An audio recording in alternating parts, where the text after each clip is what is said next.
Hey, social media family. I'm Ramona Phillips, the Healthy Mind Strategist. Welcome to Get It Right. I help hurting people grow past trauma into authentic leadership, regardless of their area of expertise, because we've all been through trauma. Some deeply distressing, disturbing experiences, right?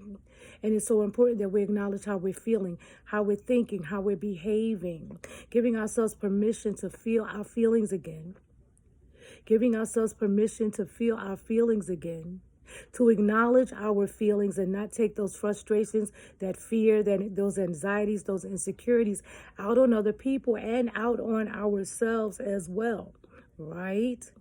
So anyway, God wants us to learn the importance of being more compassionate with ourselves and yet hold ourselves accountable and responsibility for change. For change. Some of you know my story. Seeing my mother in abusive relationships as a little girl, finding myself later in toxic relationships, almost being murdered in my home at the age of 15 years old, and the story goes on. Okay, I can share more, but I don't have a lot of time today. I have to go. So anyway, I'm just going to give a quick lesson, because God wants us to get it right. Our mindset's right, our heart's right. I'm coming back later and do another teaching on the heart and the mind as well. So appreciating our past. God wants us to appreciate our past because we made it through, right? He promised to never leave us nor forsake us. So he's with us. He saw us through the tests, trials, and tribulations in life. He never said life was going to be easy. He said, I'm going to be with you. I promise to never leave you nor forsake you. God wants us to accept his son as our Lord and Savior. Show us how much we love him and appreciate him for going to the cross for us, dying on the cross for us. Okay, so anyway, let me get into my lesson. Appreciating our past. I had to learn the importance of appreciating my past and learning the lessons from my past so I won't see myself as a victim every time things don't go my way. Or every time I try to figure out God's plan, which is not my business, and then I get annoyed because, wait a minute, God, you're taking too long. Or, wait a minute, that's not what I imagined, right? So God wants us to trust him in all things. So appreciating our past.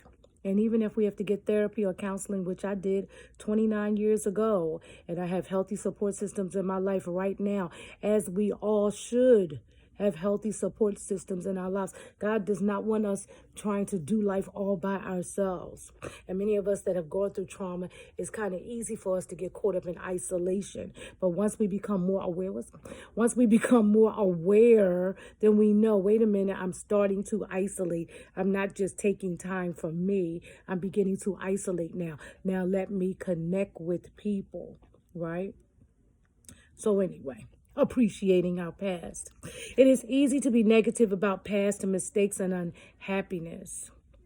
I'm reading from a book that I actually was given, let's just say while on my recovery journey. This is one of my absolute favorite books, The Language of Letting Go by Melody Beattie. Melody Beattie, you can get it on Amazon. This book has done so well over the years that Melody, all she had to do was just change the cover and tweak it a little bit, although she has other books as well.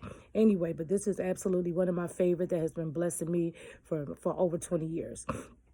Appreciating our past. It is easy to be negative about past mistakes and unhappiness, but it is much more healing to look at ourselves and our past in the light of experience, acceptance, and growth.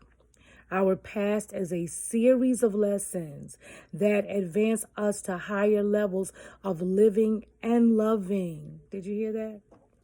The relationships we entered, stayed in, or ended taught us necessary lessons.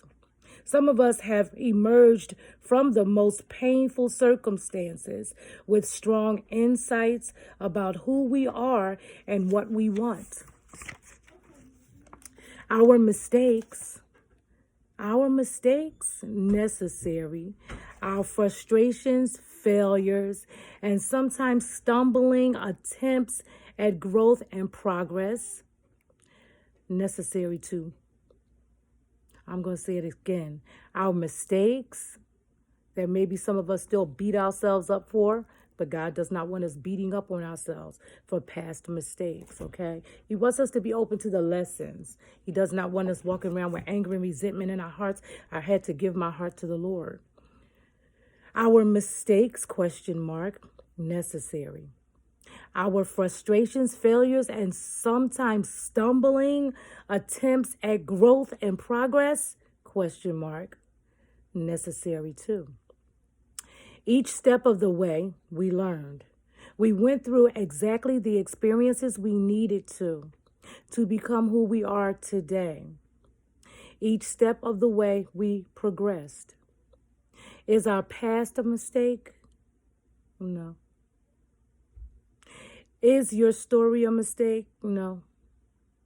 Can someone else learn from your story, grow from your story? Can you give someone hope from your story? Yes. Is our past a mistake? No. The only mistake we can make is mistaking that for the truth. The only mistake we can make is mistaking that for the truth. That our past was a mistake. It wasn't a mistake. I know we've gone through some things we didn't want to go through. Some things we went through in our lives we just didn't understand. But it helped us to grow and become the person that we are today. Now, if you're angry and resentful and stuck in that, well, that's based on choice and based on the trauma that you've gone through. But if you were willing to get help and you became more aware and you're becoming more mindful and you are on a recovery journey, right? You're on a journey. Then either way, your past was not a mistake, but the bottom line is now you're getting the benefits, the lessons from your past. And if you're not there yet, that's okay. But I suggest that you reach out for help. I suggest that you work on not feeling feeling ashamed anymore. And that means getting some help, getting some therapy, joining some support groups, reading the right books. But you can't do it all by yourself. Right? You can even start with a coach. Give me a call or, book an appointment with me. You can start with getting coaching and see where that takes you. Pray and ask God where and how. But most of all, God, heal my heart. I'm ready to heal now. You don't want to stay stuck year after year after year in a place that's getting in the way of your purpose. Because we were all born with a purpose, remember? You got to believe it. I remind myself every day, it's not all about me. I sing the song, it's not about me, right? It's not about us, but it's about Jesus. We have a plan. God has a predestined plan for each and every one of us. So our past was not a mistake. It's been tough. Yeah, we've been through some difficult situations and still going through tests, trials, and tribulations. And just before the blessing, usually there's a test or a trial, right? But you can make it through if you're going through a test or a trial. Right now, you can make it through. Excuse me. Call on God. Ask God to help you. Pray and worship God. Ask God for strength, right? And before you know it, you're on the other side of that. And you'll feel that anointing oil rushing down your head all over again, right? So to God, today, God, help me let go of negative thoughts I may be harboring about my past circumstances or relationships. I can accept with gratitude all that has brought me today. All that has brought me today. I can accept with gratitude all that has brought me to today. Right? So we can accept. I'm grateful. I'm grateful that I'm not going through any of that stuff anymore. I'm grateful that I'm out of that toxic relationship or that toxic marriage, right? I'm grateful for the lessons. I'm grateful that I got out of the depression. I'm grateful that I don't have as much anxiety as I used to have. I'm grateful. Okay, so God wants us to get it right, and we can start by surrendering, asking God for help, right? And letting God lead, God, and direct you as to who else He wants to place in your life to assist you, right? I'm the messenger, I'm the coach, I'm the presenter, I'm the best-selling author. You can book an appointment with me. I am Ramona Phillips, the Healthy Mind Strategist, helping hurting people grow past that trauma. Have a blessed day. God loves you so much. Remember that. Just embrace that every day. Whatever you're going through, you have to tell yourself. You got to talk to yourself. God loves me so much. My face so shiny. I don't like that. God loves me so much. You have to tell yourself, wait a minute, regardless of what I'm going through, God loves me. God loves me so much. He does love me. Regardless of what we've been through, God loves you. Let me get out of here. I'll talk to you guys later. Thanks for joining. Bye-bye. God bless.